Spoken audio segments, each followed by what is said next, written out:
So who are the partners of Luo Foundation? Number one is the cultural and religious institutions. Cultural and religious institutions play key roles in contributing to societal development, including social norms and ethics. Luo Foundation works in very close partnership with the cultural institutions as the center for nurturing and preserving culture in the Luo community. Number two is the government.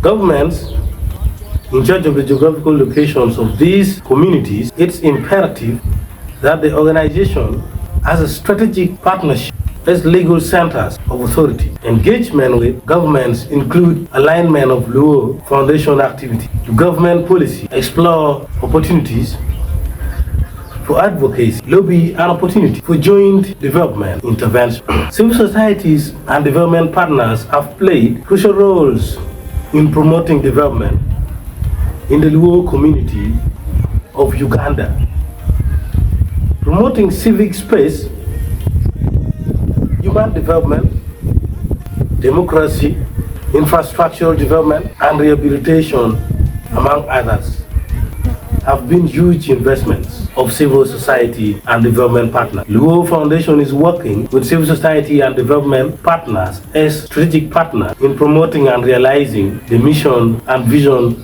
of the organization. Other institutions like educational, health, and economic are key strategic partners for Luo Foundation. As development partners, especially in contribution to Luo to human development, Luo Foundation engages and partners with these institutions as resources in implementing development initiatives, preserving and nurturing Luo culture and art.